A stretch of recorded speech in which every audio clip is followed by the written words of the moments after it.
Bismillahirrahmanirrahim. Assalamualaikum warahmatullahi wabarakatuh. Alhamdulillahirrahmanirrahim. Allahumma shalli ala Muhammad wa ala sayyidina Muhammad. Sahabat-sahabatku, malam ini kita akan safari dakwah ke Desa Tanjung Karang. Mayoritas Desa Tanjung Karang itu Dayak Kayan. Tapi di daerah Tanjung Karang itu banyak Muslim yang sudah ada dari generasi ke generasi, dan saya adalah salah satu keturunan Muslim Dayak Kayan. Ada lagi yang lain-lain, ada juga Pak Haji Amin. Kita berangkat, nanti ada Pak Ustaz tadi yang keturunan Kaya juga, insya Allah. Nanti kita coba buat video yang baik untuk sahabat-sahabat. Jadi kita sudah siapkan 2 mobil untuk berangkat. Ada mobil, ada Pak Jamin, dan ada Yan. Dan kawan-kawan lagi nanti kita jemput. Oke, kita sama-sama berangkat. Jarak dari Surau Al-Mu'tadin dan Kayan ke Tanjung Karang, Desa Tanjung Karang itu sekitar setengah jam perjalanan. Alhamdulillah jalannya juga sudah bagus. Oke, kita sama-sama. Daerah Desa Dusun Mupa, arah ke mendalam, arah ke Tanjung Karang. Di sini mayoritas Muslim. Desanya Desa Palak Pulau, Dusun Mupa. Tapi secara keseluruhan Desa Palak Pulau ini non Muslim. Tapi khusus untuk Desa Mupa ini mayoritas Muslim. Sudah sebuah bis lagi. Ini desanya. Siapa? Nah, ini Masjid Mupa. Cukup megah. Kita masuk Desa Tanjung Karang.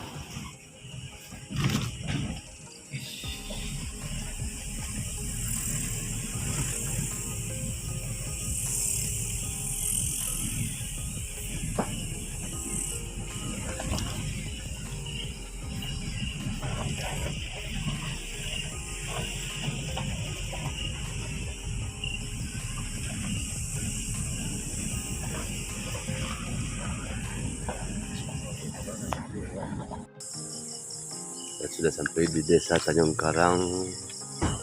Ini salah satu rumah warga. Ini Masjid Desa Tanjung Karang.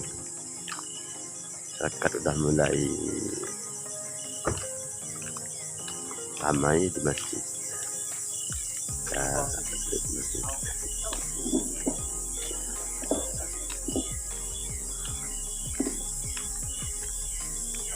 Ini masjid tua. Masjid Kemanzah di Rehab. Ini megat mana? Nah, ini putu asli Kayan. Dayak Kayan Muslim.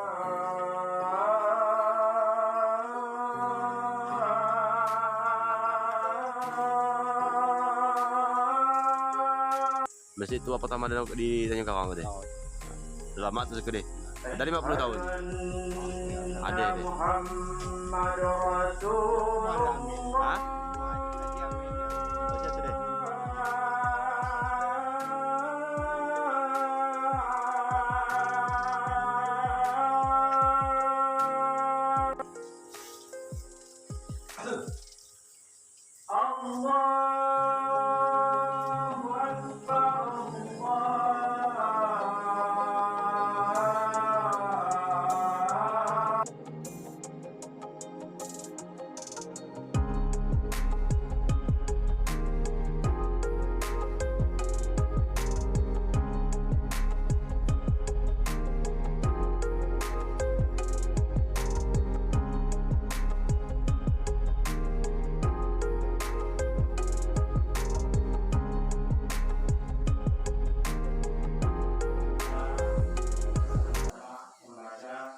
Bismillahirrahmanirrahim.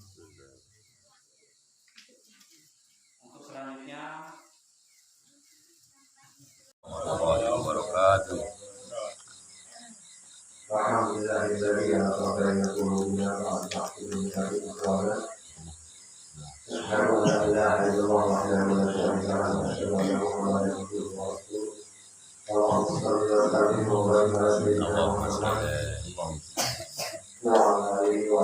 warahmatullahi wabarakatuh.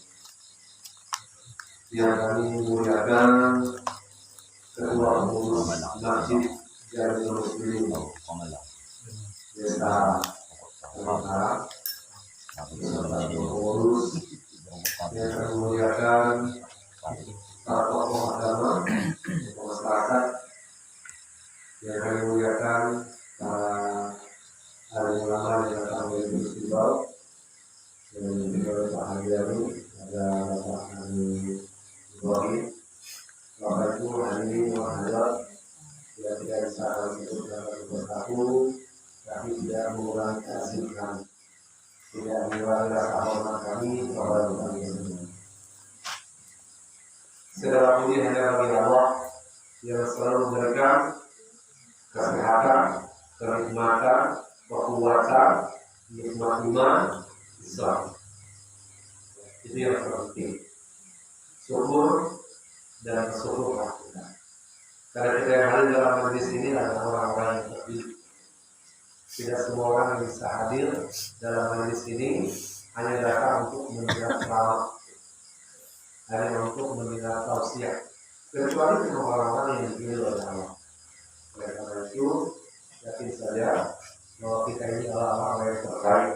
Kita adalah orang-orang yang dipilih oleh Allah Subhanahu wa Ta'ala yang akan menjadi pewaris surga yang Allah. Salam tidak dapat kita hadirkan kepada diri kita dan kita Muhammad Sallallahu Alaihi Wasallam.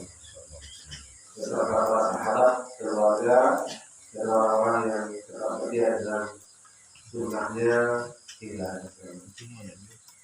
Bapak Ibu, hadirin dan hadirat,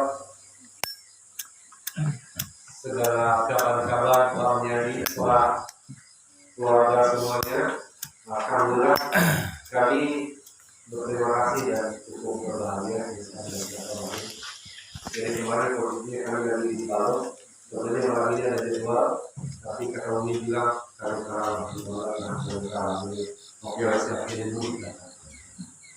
Jadi ya bagaimanapun karena itu awal kita di masa ini awal kita kamu sama-sama kita bagaimana kita memuliakan ya. Jadi kami merasa bersyukur, kami merasa bahagia dan berbangga bisa bertemu dengan Bapak Ibu semuanya. Semoga pertemuan ini bukan yang kali pertama sebagaimana disampaikan oleh misi nanti, tapi akan berkembang. Bapak Ibu yang dirahmati Allah Subhanahu wa Ta'ala, wabil khusus bagi anak-anak kami yang di depan ini, anak-anak ini semua ya, oleh semua. Ini ada 1, 2, 3 banyak. Tetap semangat, walaupun kita berada di Tanjung Karang, tapi tidak ada beradaptasi dia. Alhamdulillah, 8 tahun yang lalu di pagi pengacara terakhir ke sini, udah lama, ada waktu masa. Cuman waktu itu ada. Di malam ini saya kaget juga atau karena lihat banyak alhamdulillah saya semangat. Saya pun turut senang juga dengan ini. Berarti tidak kalah generasi kita untuk ke depan.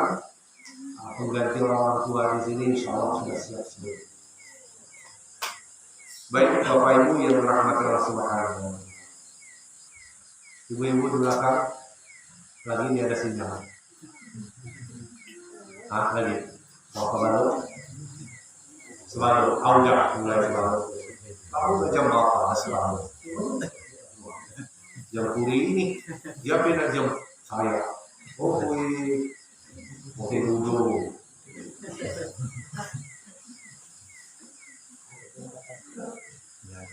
Ya, jadi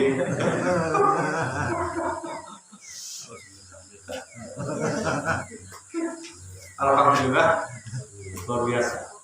Ya, kita dipertemukan dalam majelis ini. Apakah ini kebetulan? Bukan, Bapak Ibu. Ini bukan kebetulan. Majelis ini belum sudah disetting oleh Allah. Masa musibah itu berarti walaupun risiko bila kita ada. Jadi tidak ada sesuatu yang kebetulan di muka bumi. Tidak ada sesuatu yang kebetulan. Semua sudah masuk di dalam perbendaharaan Allah. Sekecil apapun, sampai daun yang jatuh berguguran, debu yang berterbangan itu sudah masuk di dalam catatan Allah Azza wa Jalla. Ya. Oleh karena itu kita yang hadir dalam majelis ini adalah orang yang beruntung yang memang sudah dicatat oleh Allah ribuan tahun sebelumnya. Sebelum Allah menjadikan dunia, kita sudah dicatat. Pada malam hari ini kita akan berkumpul dalam masjid ini. Subhanallah. Dan insya Allah ini adalah gambaran bahwa nanti kita akan diterima oleh Allah surga. Jadi yakin saja bahwa apa yang kita lakukan pada malam hari ini sesuatu yang begitu berharga, begitu bermakna. Ya. Karena Allah tidak akan menyia-nyiakan. Allah tidak akan menyia-nyiakan amal perbuatan yang kita lakukan walau sebesar Allah yang amal misqala dzarratin Allah tidak akan menzalimi amal, tidak akan menzalimi walau sebesar. Pada malam hari ini kita hadir meninggalkan waktu kita di rumah, mungkin waktu istirahat, mungkin waktu kita bertemu dengan keluarga, mungkin ada waktu-waktu kerja kita tinggalkan, insya Allah. Semua nanti akan tergantikan oleh Allah dengan kebaikan Tuhan. Jadi jangan khawatir kita mengorbankan waktu untuk dakwah ya Allah. Jangan khawatir kita mengorbankan waktu untuk ibadah kepada Allah. Karena Allah yang memiliki dunia ini. Jadi Allah yang men-setting segalanya. Ya. Intan seluruh yang seluruh. Kalau kita mengorbankan diri, kalau kita membantu agama Allah, maka Allah akan membantu kita. Yakin saya. Cukup dosia Ibu? Cukup? Cukup kira-kira kemana apa sampai udah malam sampai subuh. Subhanallah. Bisa pada malam langsung berdaku dia apa kemana? Baik. Sekarang sudah menunjukkan jam 8. Sebagaimana tema di atas. Wow. Akan hinang musim kulit di stok nyemakai kulit. Tahu nggak itu ada foto begini? Masih benang gitu. Langsung hijab sekali kan? Mana benang? Apa? Isra dan Mi'raj. Ya. Tahun 1443.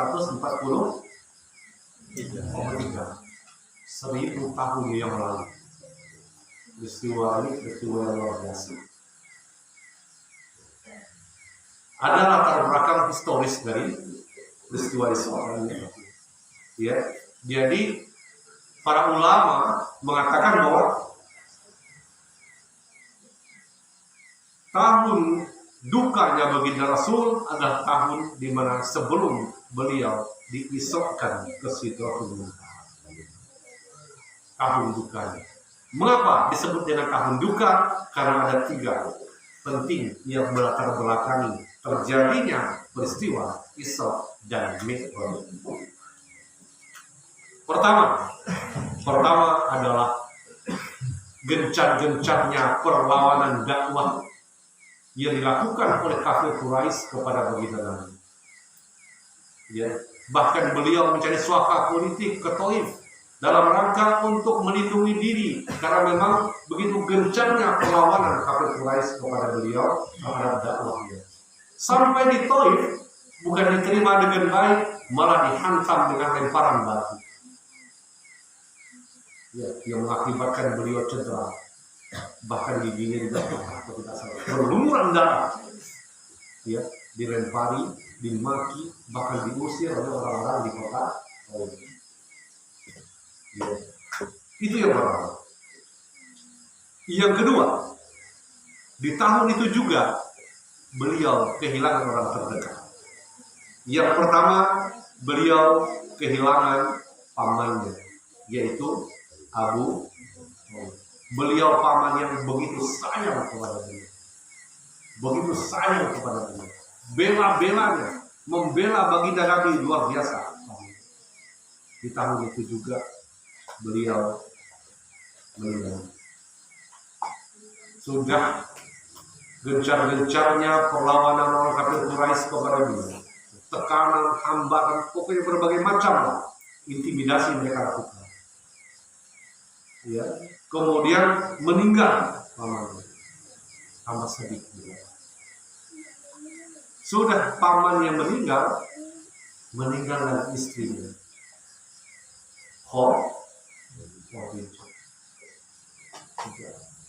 Tiga peristiwa ini yang melatar belakang, sehingga itu disebut dengan tahun dukanya Nabi Nabi. Nah, surat Al-Isra wabil khusus ayat yang pertama. Secara asbabun nuzulnya adalah ketika baginda Rasul menceritakan kepada majelis sepulangnya beliau Isra Mi'raj ke Sidratul Muntaha, turun lagi ke langit dunia, menceritakan kepada majelis itu ada beberapa orang-orang Quraisy yang tidak mempercayai. Bahkan mereka mengatakan bahwa Nabi Muhammad itu bohong, dusta, dan lain sebagainya. Sehingga Allah menurunkan ayat ini melalui malaikat Jibril, diawali dengan lafaz tasbih, yakni subhanalladzi asra bi'abdihi laila minal masjidil haram ilal masjidil aqsa alladzi barakna hawlahu linuriyahu min ayatina innahu huwas samiul. Kalau kita perhatikan ayat ini diawali dengan lafaz tasbih, ya. Subhana, maha suci Allah. Ini sebagai salah satu sanggahan Allah, bahkan bukti kepada orang kafir Quraisy yang tidak mempercayai akan berita yang disampaikan oleh baginda Rasul tentang perjalanan Isra dan Mi'raj, tapi yang membenarkan pertama kali adalah Abu Bakar Siddiq, karena beliau dijuluki Siddiqnya. Kalau baginda Nabi Muhammad yang menceritakan, saya yang pertama kali percaya, kata Allah. Nah, lafaz tasbih ini sebagai salah satu penekanan bagi orang-orang yang tidak percaya pada saat. Secara tidak langsung Allah memberi gambaran bahwa Allah dan Nabi-Nya terbebas dari kebohongan. Allah dan Nabi-Nya terbebas dari dusta. Allah dan Nabi-Nya terbebas dari hal-hal yang tidak ada. Subhana, maha suci. Subhana, maha suci. Subhanalladzi, subhana, maha suci Allah. Alladzi yang asra. Asra ini dalam bahasa Arab itu adalah perjalanan malam. Saro. Ya, seperti kata Bani Israel. Bani Israel ini secara nasabnya itu dulu keluarganya itu pernah melakukan perjalanan di malam hari. Itu Nabi Yakub. Maka dia dikatakan sebagai Bani Israel, dia adalah kaum yang pernah melaksanakan perjalanan di malam hari. Ya. Asra, yasra, perjalanan malam. Subhana, maha suci Allah, alladzi yang asra, telah memperjalankan, ya, bi'abdihi, ya, hambanya. Nah, ini yang sangat menarik. Ada dua pemahaman menurut para ahli tafsir dalam lafaz ini. Abdihi memiliki dua pengertian. Ada sebagian ulama yang menafsirkan bahwa baginda Rasul Isra itu hanya ruhnya saja. Hanya ruhnya saja yang dibawa oleh malaikat Jibril menggunakan buraq dari Masjidil Haram ke Masjidil Aqsa, diteruskan ke Sidratul Muntaha, itu hanya ruhnya saja. Tapi sebagian ulama lain menafsirkan tidak demikian. Tapi baginda Rasul berangkat sampai ke langit yang ketujuh, bertemu dengan Allah itu dengan jasad-jasadnya. Apa dasarnya? Karena mereka melihat lafaz yang digunakan dalam ayat ini.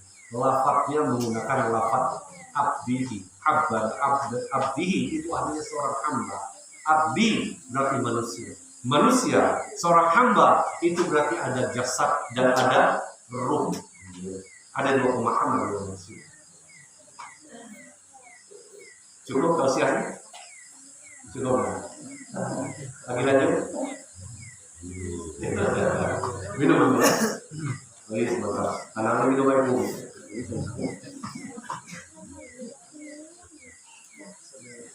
Ya. Subhanal Maha Suci Allah alladzi ya asra memperjalankan biakti hambanya lailan. Nah ini ya, coba kita lihat lafaz lailan di sini ya. Kalau kita perhatikan sebelumnya Allah menggunakan lafaz asra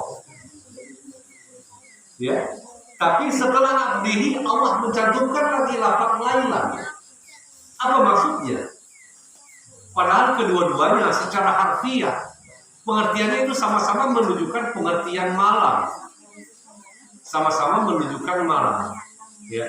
Para ahli tafsir mengatakan bahwa lafaz lailan di sini, ya, lafaz lailan ini sebagai penekanan, menekankan, mentaukidkan bahwasanya yang namanya Isra dan Mi'raj ini benar-benar terjadi di malam hari, bukan di siang. Makanya betul-betul ditekankan oleh Allah Subhanahu wa taala.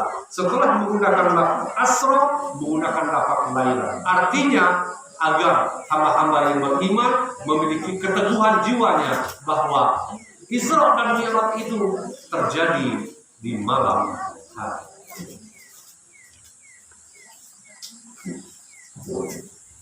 Minal Masjidil Haram ilal Masjidil Aqsa. Luar biasa. Ya. Jadi pada waktu itu baginda Nabi tidurnya di sholat berjamaahnya di rumah pamannya Abu Thalib. Ya, di rumah pamannya. Dalam muka ini.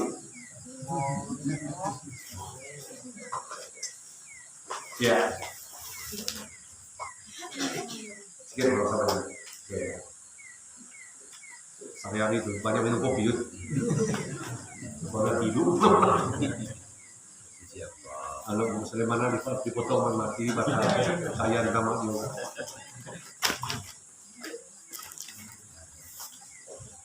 Jadi anak-anak, dan itu apa? Ya. Kronologi seperti ini. Baginda Nabi itu biasanya dibawa sering main ke tempat rumah pamannya, ya, yaitu ke tempat Abu Thalib. Main ke rumah, sholat jamaah di situ. Sholat jamaah di situ seperti biasa, ya, sama keluarga ya. Makan minum sholat selesai. Nah, selesai di malam itu, baginda Nabi itu langsung berjalan ke Ka'bah. Langsung berjalan ke Ka'bah. Santai-santai di Ka'bah. Baring-baring langsung tertidurlah cerita beliau di Ka'bah. Itu sudah kadar Allah. Ya, tertidurnya beliau di situ langsung didatangi oleh malaikat Jibril. Datanglah malaikat Jibril di situ. Yang mana secara riwayatnya itu beliau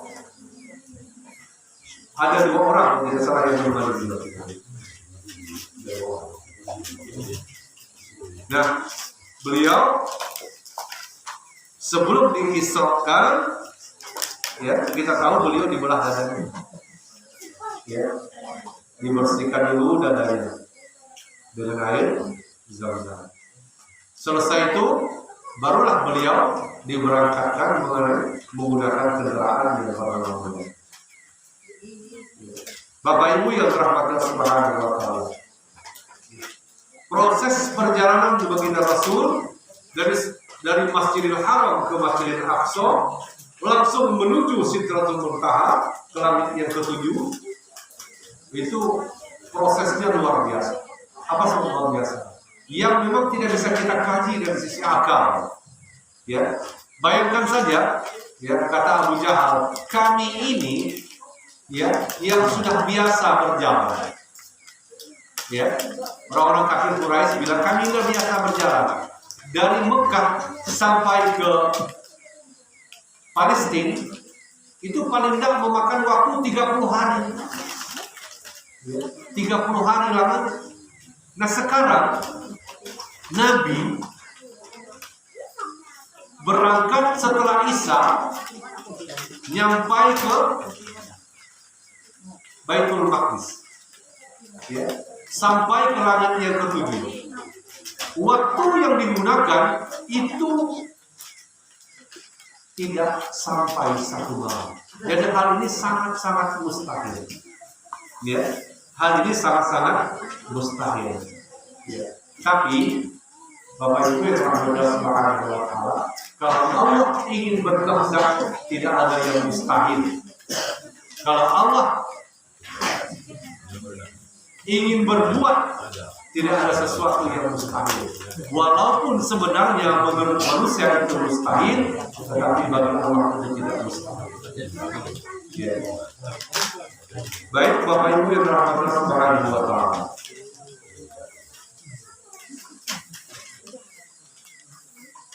Sebelum baginda Rasul sampai ke Baitul Maqdis, ini yang sedikit menarik. Ada beberapa tempat yang beliau kunjungi. Ya, jadi sudah beliau naik buruk, langsunglah terbang. Sebelum nyampai ke Baitul Maqdis, beliau singgah di Yasrib. Tahu Yasrib? Yasrib adalah kota Madinah. Yasrib kota Madinah. Madinah itu kota yang dibuat nama setelah baginda Rasul hijrah. Sebelum baginda Rasul hijrah ke Madinah, namanya itu masih Yasrib. Ya. Berangkat singgah di Yasrib. Sholat 2 rakaat. Ya. Sudah sholat 2 rakaat, berdoa di situ, lanjut perjalanan. Singgah di mana lagi? Singgah di Bukit Tursina, tempat Nabi Musa bertemu dengan Allah. Sholat 2 rakaat di Bukit Tursina, berdoa di Bukit Tursina. Lanjut perjalanan lagi. Singgah di mana lagi? Singgah di kota Ma'an atau di tempat penduduk yang namanya kota Madian. Kota Madian ini adalah kota di sebelah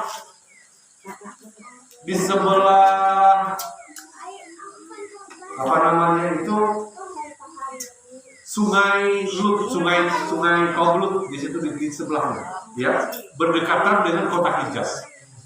Ya. Jadi kota Madian ini adalah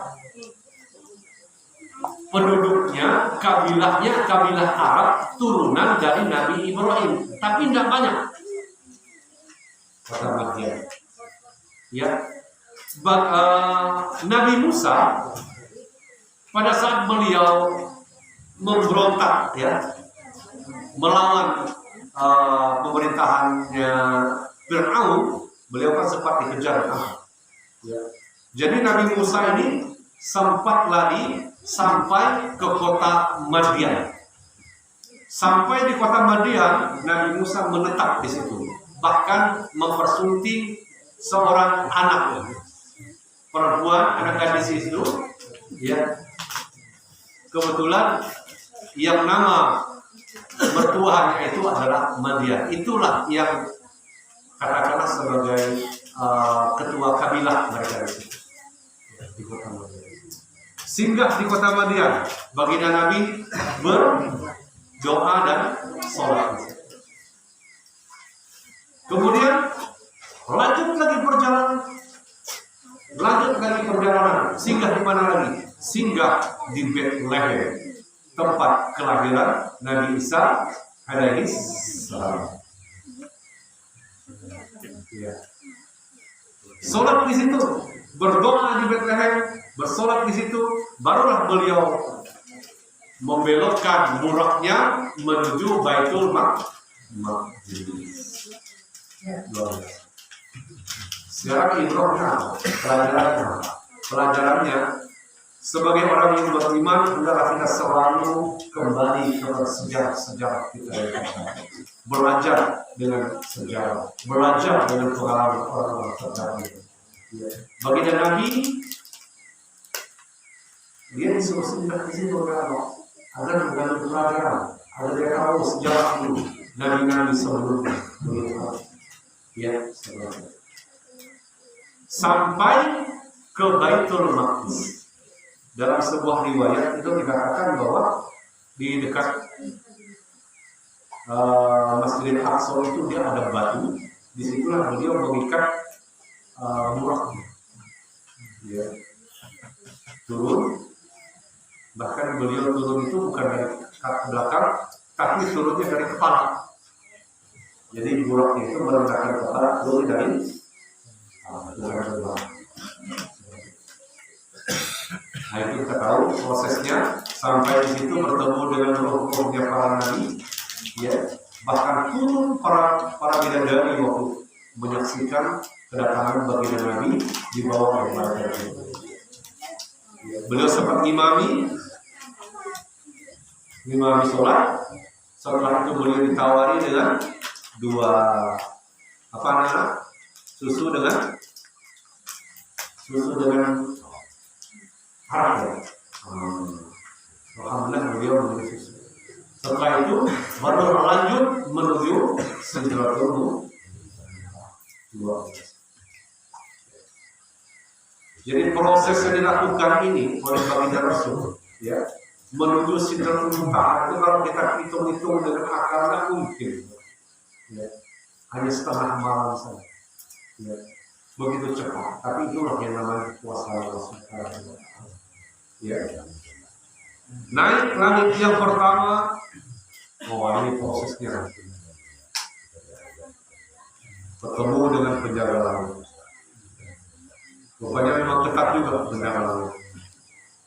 Masuk, siapa itu? Jibril, kata Jibril. Siapa yang bersamamu? Muhammad. Apakah dia diutus? Iya, dia diutus. Terbuka pintu langit kosong, masuk ketemu Nabi Adam, didoakan Nabi Adam. Sama proses naik langit yang kedua. Siapa? Jibril. Siapa bersamamu? Muhammad. Apakah dia diutus? Iya, Muhammad diutus. Terbuka pintu langit kedua, masuk dari pintu langit kedua, ketemu dengan Nabi Isa dan Nabi terus ketemu dengan Nabi Yusuf, ketemu dengan Nabi Harun, ketemu Nabi Idris, sampai langit yang ketujuh bertemu dengan Nabi Musa, bertemu dengan Nabi Ibrahim. Langit yang ketujuh. Pada saat ketemu dengan Nabi Ibrahim, beliau masih bersandar di Baitul Ma'mur. Kalau Baitul Maqdis itu di bawah, kalau Baitul Ma'mur di atas. Ya. Jadi di atas sebelum menyampai singgasananya Allah itu di Baitul Ma'mur itu terdapat ribuan malaikat yang bertawaf setiap jamnya. Setiap jam. Malaikat-malaikat itulah turun ke langit dunia mencari di mana ada majelis ta'lim, di mana ada majelis zikir, di mana ada majelis ilmu, mereka masuk ke dalamnya. Luar biasa. Makanya keutamaan orang yang menghadiri majelis seperti ini luar biasa. Apa yang mereka lakukan? Mereka mohon kepada Allah, wahai Allah, berilah rahmat orang yang ada dalam majelis. Apalagi, wahai Allah, berilah ampunan orang-orang yang ada dalam majelis tersebut. Jadi malaikat yang bertawaf di atas sana turun ke langit dunia, termasuk kepada majelis kita. Bertemu dengan Nabi Ibrahim, didoakan oleh beliau, barulah diteruskan ke Sidratul Muntaha. Kalau ke sidr itu kalau bahasa kita itu adalah pohon kayu. Pohon kayu apa? Pohon kayu bidara. Jadi di atas langit itu ada pohon kayu bidara yang paling besar. Oleh karena itu jin takut dengan kayu daun bidara. Jadi sidr itu, Sidratul Muntaha, sidr itu adalah pohon budara, muntaha itu di atas. Jadi Sidratul Muntaha. Disitulah suasana Nabi bertemu Nabi dengan Allah secara langsung tanpa didampingi oleh malaikat Jibril. Itu luar biasa. Ya. Kalau ibu lagi dia ada sinyal. Murah apa? Lagi ngantuk. Kalau kopi dulu, kalau dulu orang kata mereka pendidikan sampai subuh. Ya. Nah, Bapak Ibu yang dirahmati Allah Azza wa Jalla, satu saja tujuan mengapa Allah Azza wa Jalla memanggil baginda Nabi sampai ke langit yang ketujuh hanya menjemput sholat saja. Banyak ibrah, banyak pelajaran. Ya. Coba kita lihat. Ya. Peristiwa Isra dan Mi'raj itu diawali dengan peristiwa yang dialami oleh baginda Nabi, ujian kesabaran, ya, yang dialami oleh baginda Nabi. Ditutup dengan apa? Ditutup dengan sholat. Beliau diuji oleh Allah dengan berbagai macam tantangan, hambatan, ya. Akhirnya apa? Ditutup pakai sholat. Ibrahnya apa? Ibrahnya ya Nabi Aminu bis sabri was sholat. Innallaha ma'as sabirin. Bapak Ibu yang dirahmati Subhanahu wa Ta'ala, urusan dunia semua akan selesai dengan sabar dan sholat. Semua akan tuntas dengan sabar dan sholat. Allah berpesan, ya, wasta'inu bis-sabri was-sholat. Hanya terkadang kita yang tidak bisa menerapkan itu dengan sebaik-baik. Kita yang kurang sabar, ya, menghadapi masalah yang kurang sabar. Dan kita kadang tidak mencari solusi dengan cara beribadah kepada Allah. Tidak mencari solusi masalah dengan melalui sholat. Ya. Itu yang pertama. Yang kedua, yang harus kita ingat,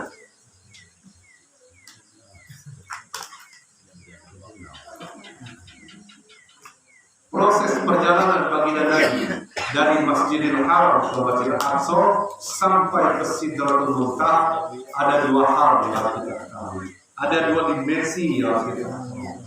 Apa di situ? Di situ ada dimensi hablum minan nas dan ada dimensi hablum minallah. Dua hal ini seyogianya kita pegang dan erat dalam kehidupan kita. Dari Masjidil Haram ke Masjidil Aqsa disyarat dengan hablum minan nas. Hubungan sesama manusia, hubungan muamalah, hubungan kita secara sosial. Pelajaran penting bagi kita.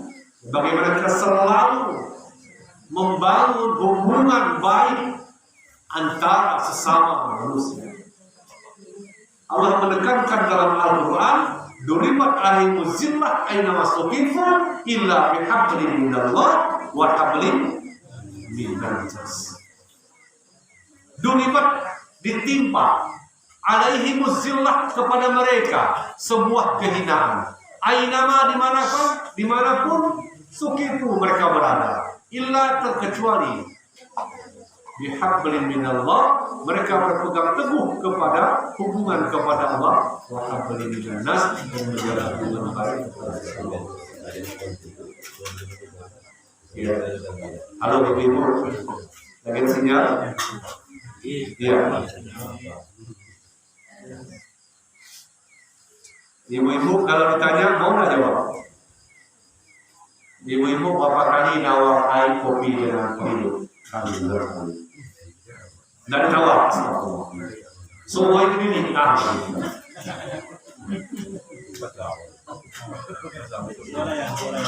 Dulu kulit, jangan apa.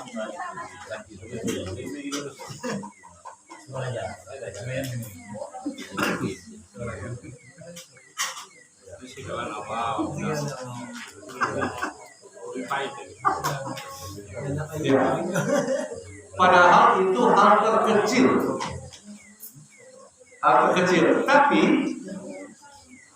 tapi itu merupakan salah satu cara bagaimana kita membangun komunikasi kepada sesama manusia dalam konteks keluarga saja dulu.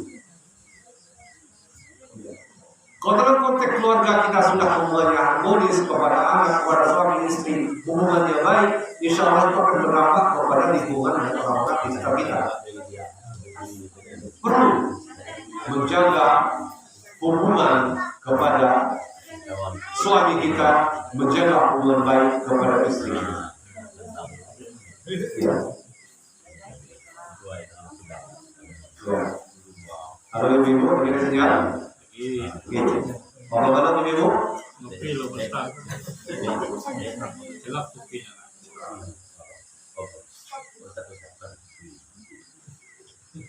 Ibu-ibu pernah nggak nyiap setiap hari bapak akan menyiapkan pakaian sholat untuk suami? Ya, sulit dikali orang tidak. Soal begini lagi. Dalam kaidah usul fikih itu penting. Ya, jadi menyiapkan atau mendukung sesuatu yang wajib itu hukumnya adalah wajib. Contoh, suami kita mau sholat nih, tapi kita tidak mendukung sehingga dia terhalang sholatnya, itu dosanya berarti. Tidak ada salahnya ibu kita siapkan bagus-bagus di rumah. Sarung yang kita setrika, baju kita setrika, sarung semua simpan baik-baik. Pada saat suami mau ke masjid, suami mau sembahyang, tinggal membaca surah Al-Baqarah. Ya, itu luar biasa. Ya, tapi kalau kita jarang menyiapkan hal-hal yang demikian, kesannya memang agak baik sekali. Ya, kurang mendukung. Ya, seperti itu. Sibuk kan ya. Jadi harus minas. Ya, seperti itu. Bagaimana kita mulai membangun ya hubungan baik kepada sesama manusia, paling tidak dari lingkungan keluarga dulu lah, sedikit demi sedikit. Barulah kita mulai keluar dan seterusnya. Ya, seperti itu.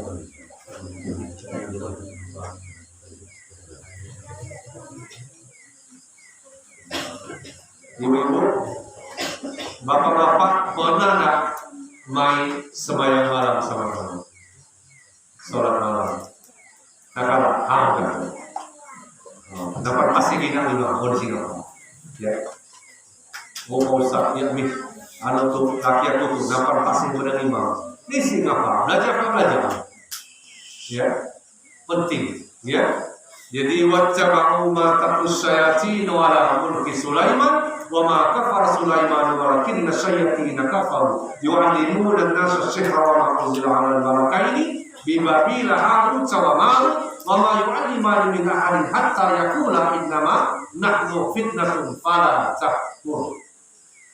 Dulu di zaman Nabi Sulaiman, tapi bukan Sulaiman.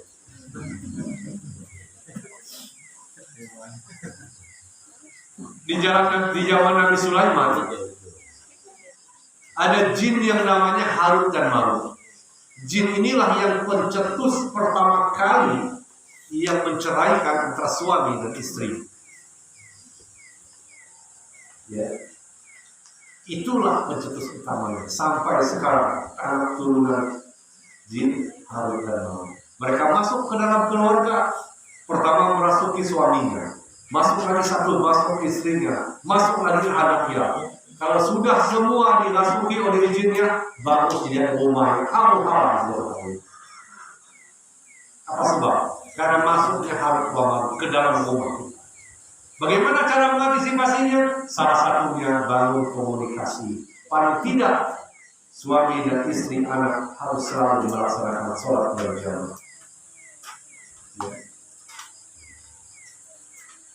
Dalam jangka panjang, masing-masing bisa meruqyah diri sendiri dengan ruqyah pribadi, ruqyah mandiri.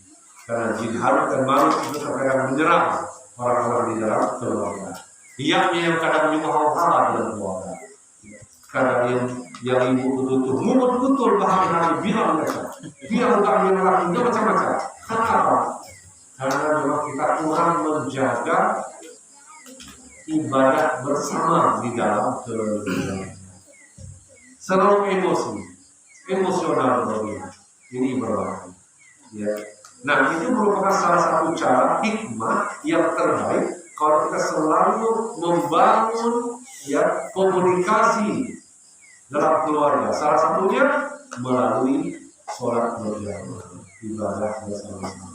Pak, nampak tahun 5, udahlah kita acara yang penting sama-sama sholat. Ya, hiasilah rumah kalian dengan bacaan Quran dan ibadah. Jangan kalian jadikan rumah kalian seperti sunyi, seperti kubur. Itu pesan dari Nabi. Ya, hablum minallah.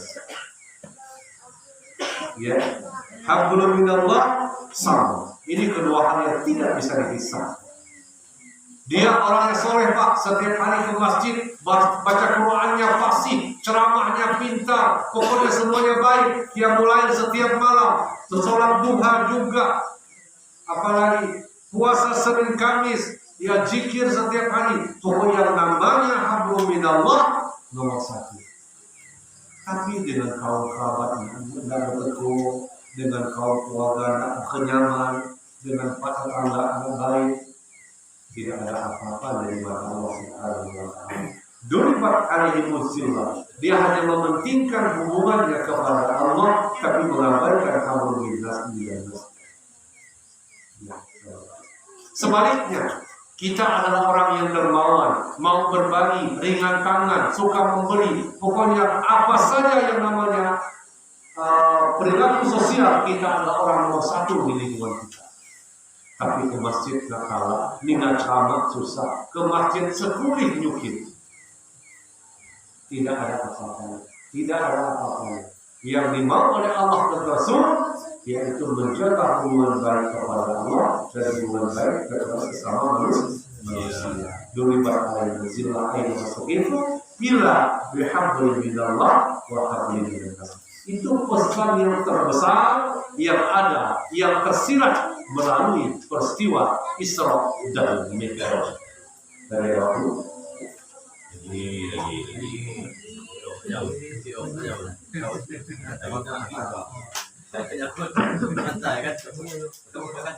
mau cek tahu itu silakan.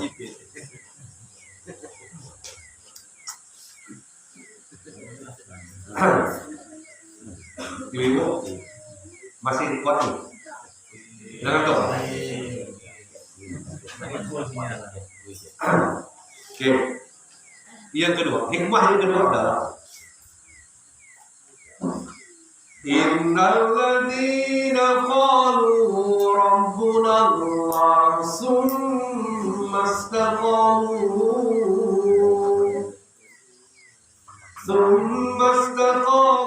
tatanazzalu alaihimul malaikatu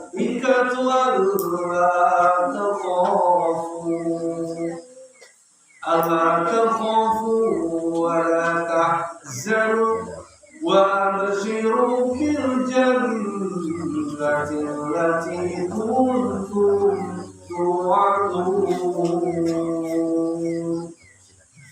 Ya, hikmah yang kedua pesan yang tersirat yang kedua adalah dengan Isra Mi'raj jadilah orang yang setegarnya baginda Nabi, orang yang istiqomahnya seperti baginda Nabi, orang yang sabarnya seperti baginda Nabi.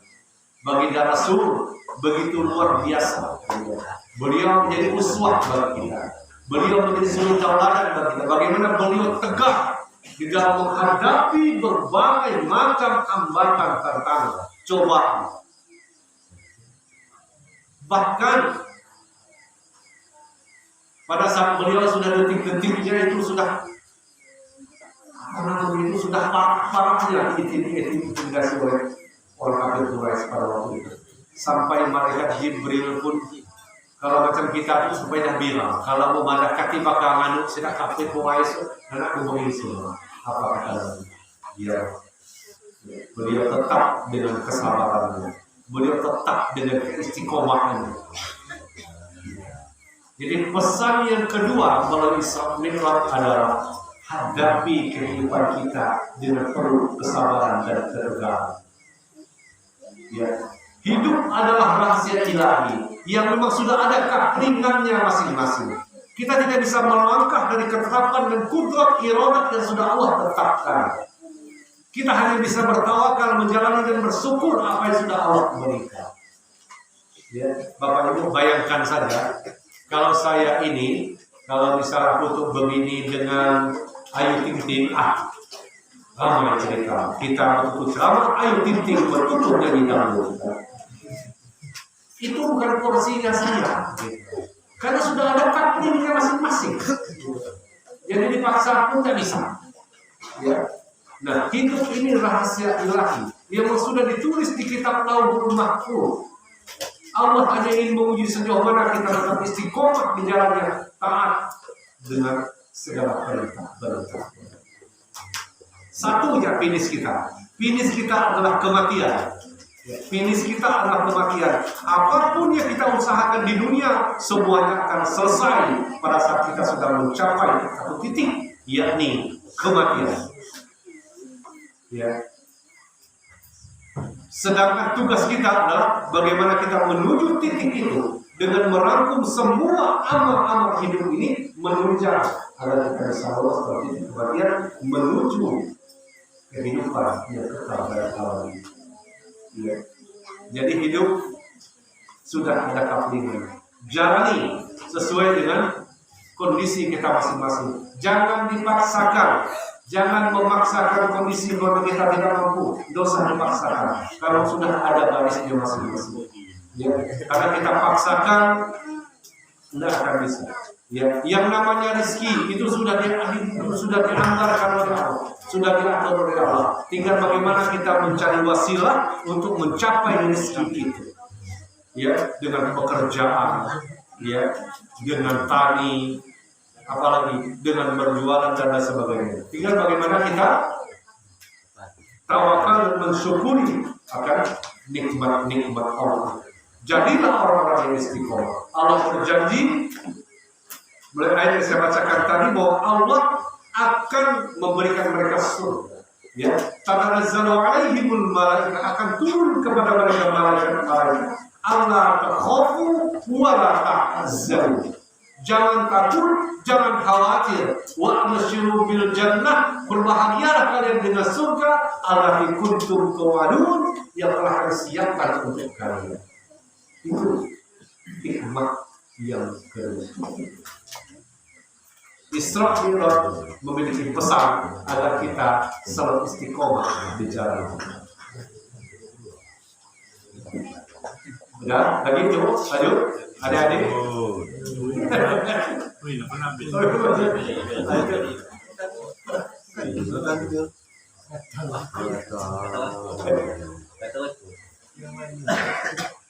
Ya, hikmah yang terpenting bagaimana kita mempertahankan sholat itu ya.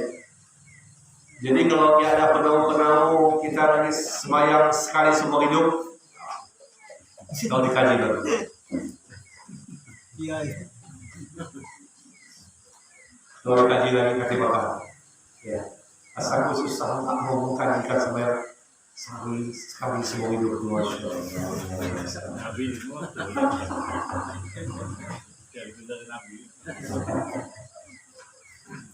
Ya. Ya. Tidak ada toleransi meninggalkan sholat. Hukumnya adalah wajib. Cuma yang sering saya perhatikan, semoga tidak terjadi di ibu ini, terjadi di ibu yang ada di Nanga, India. Kalau sudah hilir mudik, pakai bis atau pakai taksi, itu kadang masalah. Singgah di rumah makan, lupa dengan sembahyang, langsung karena tidak mampu. Mau untuk makan, harus makan taksi yang akan berarti makan. Terus beliau melewati satu kuburan di mana ahlinya itu berteriak karena siksa di kubur. Ya. Namun seketika ini juga hilang teriakan, selesai. Terus sahabatnya bertanya, apa masalahnya? Satu saja. Siksa orang tuanya tiba-tiba hilang karena anaknya di rumah baru belajar membaca surat Al-Fatihah. Siksa kubur orang tuanya langsung di-cancel oleh Allah. Hanya anaknya di rumah baru belajar membaca surat Al-Fatihah. Karena ada anak itu ada nanti hafal sekian sudah Quran, subhanallah. Terutama yang luar biasa. Makanya dukung anak kita yang jadi karena itu jauh. kita. Ya. Jadi anak-anak ini luar biasa. Besar di bawah. Jangan boleh. Sentap Ustaz. Masya Allah. Sentap Ustaz. Mandi benar. Solat kan malu juga. Ya, dari Ya. Penting ya menjaga sholat. Dan tujuh gitu. Jadi kalau dia mikir hikmah dari sholat itu makan itu. tapi berhenti. Tujuh gigi kita dalam perut. Ya generasi penerus kita untuk tetap belajar wabil khusus mengenai ibadah sholat dan sebagainya. Karena itu investasi terbesar buat orang baru. Bapak Ibu yang rahmati Subhanahu wa Ta'ala. Yang terakhir adalah pesan dari Islam dan Islam yang jadilah kita seorang muslim yang cerdas, bisa memilah mana ranahnya manusia, mana ranahnya Allah. Ranahnya manusia, dunia, ikhtiar, usaha, kawakan, suku, sedangkan Allah tidak berkata. Jangan berputus asa dalam Allah. Jangan berlari dari Allah. Jangan jauh dari Allah. Karena kekuasaan sesungguhnya yang paling sempurna untuk dimiliki. Sembilan ingat. Lepas apa? Apabila hidup kita jauh dari Allah, maka hidup kita bisa kita pastikan akan sesat selama. Mari evaluasi diri kita dengan Isra Mi'raj ini. Jadi kita selalu orang-orang yang memperhatikan kelemahan kekurangan dari kita yang ada pada kita. Wabil khusus boleh ibadah. Ya, kita tidak ingin kita orang yang begitu saja. Bagi kami berharap agar kita punya peningkatan muslim yang baik, hamba yang baik adalah hamba di mana para ahli ini lebih baik. Sebelum kita ikut acara Isra dan Mi'raj, kita kurang rajin untuk sholat berjamaah. Udah Isra dan Mi'raj, insya Allah masih kita akan lama dengan sholat berjamaah. Amin ya Amin. Sebelum kita melaksanakan Isra dan Mi'raj, ibu-ibu di rumah kurang rajin sholat. Tapi dengan Isra dan Mi'raj, insya Allah sudah bisa berbeda sholat dan itu yang kita harapkan. Ya, kita tidak ingin kita menghadap mizannya Allah ini dengan amal yang padanya. Harapan kita menghadap mizannya Allah ini dengan amal yang begitu banyak. Ya, pada saat kita menghadap mizannya Allah sebelum menuju ke Shiratal Mustaqim, kita lihat ada puasa 5 waktu, ada puasa, ada sholat 5 waktu, ada zakat dan sebagainya. Setelah ada sedekah, ada zakat, Allah biasa. Ya. Begitu bersyukur yang kita menghadapi misalnya Allah, timbangan Allah di akhirat. Jangan kita merasa menghadapi misalnya Allah, melihat apa yang kita lakukan semuanya pada Allah. Kita tidak dulu. Kita berharap kita dibangkitkan oleh Allah di padang mahsyar dalam kondisi yang sempurna, kondisi yang tersenyum, kondisi yang menggembirakan. Bukan kita dibangkitkan di padang mahsyar dalam keadaan yang buta, keadaan yang menangis dalam dunia, keadaan yang tersesat dalam dunia. Tapi kita dibangkitkan dalam kondisi yang begitu menyenangkan. Caranya berharap sholat dan ibadah yang wa in salah amalku wa in pasar amalku. Jadi ibadah salat ini berpengaruh dengan ibadah yang lain. Kalau ibadah salat kita baik, insya Allah ibadah yang lain kita akan baik. Tapi kalau ibadah salat kurang baik, maka akan berpengaruh dengan ibadah kita lain. Kalau ibu dari sekian, ya. Yang terakhir, salat itu dibangun dengan niat ikhlas. Ya, niat ikhlas. Lillahi semata Allah. Di mana niatnya? Niatnya di dalam hati.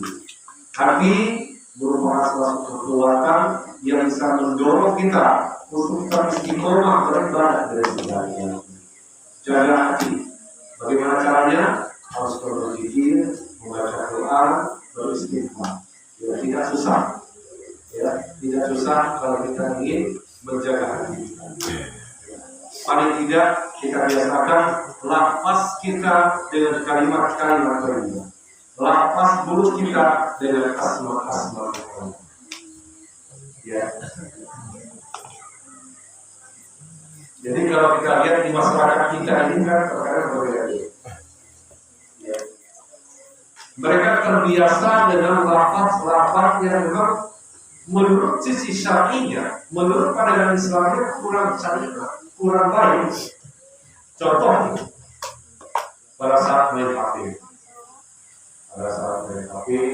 tiba-tiba sinyal yang ulang-ulang itu lagi dengan teks status. Hari ini saya mendapat dipisah dari suami dan istri. Over offline-nya kali sinyal kembali.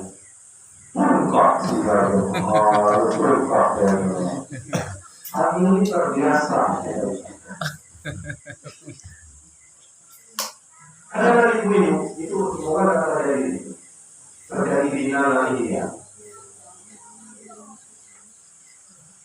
Jadi kalau terangkap kalimat-kalimat yang keluar itu macam harapan kita yang muncul Subhanallah, jadi kalimat-kalimat ini kalau ini beda sekali terangkap yang muncul Serian guru, kalau ada serian guru. benar. Allah ya biasa. Nasihat besok.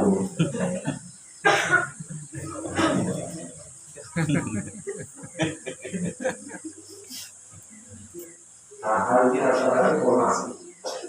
Ada informasi. Waktu itu sedia aku dibuang itu. Bagi banyak kalimat-kalimat terlibat yang bisa kita sebutkan. Yang bisa kita ya. Nah, jadi kalau ada pasal yang buruk disebut hati kita bukan kenapa pasal. Kalau betul ya. Nah, tapi kalau kita sering menggunakan kalimat terlibat, insya Allah dia akan menjadi tausiah bagi hati kita. Seperti itu. Maka dia akan nyaman. Ya. Nah, oleh karena itu sekali lagi mari kembali bermuhasabah agar kita selalu mengetahui kekurangan orang lain. Biar berbagi kepada kita dan sebagainya, insya Allah kita akan dimuliakan Subhanahu wa Ta'ala. Amin. Bapak Ibu Subhanahu wa Ta'ala. Mungkin itu saja sekelumit dari materi yang saya sampaikan. Memang banyak contoh nilai, kalau nanti anak lalu sukses lalu tentukan dong kalau ada contoh nilai. Kalau ada contoh nilai sedikit supaya ada kesempatan. Terima kasih. Esensinya adalah kita menjalankan ibadah yang sekali-kalinya, khusus ibadah sholat. Perhatikan hubungan kita kepada Allah, hubungan kita kepada sesama manusia. Insya Allah kita semua yang hadir di sini adalah calon-calon penghuni surga. Amin. Demikian, terima kasih. Kurang lebihnya mohon maaf. Kebenaran datang dari Allah Subhanahu. Al-haqqu min rabbika al-haqqu. Kesalahan dan kehilafan kami selaku hamba yang tidak mampu dari salah dan dosa al-lisan maha akhirnya hadisah sudah mulai di bawah ini mulai tasawuf mohon dan bertakun bila farahna salat harmoninya nasulina Allah takbir wa ini. Jazakumullah khairan jazaa. Assalamualaikum warahmatullahi wabarakatuh. Waalaikumsalam warahmatullahi wabarakatuh. Baik, dia usah berapa? Mana baik?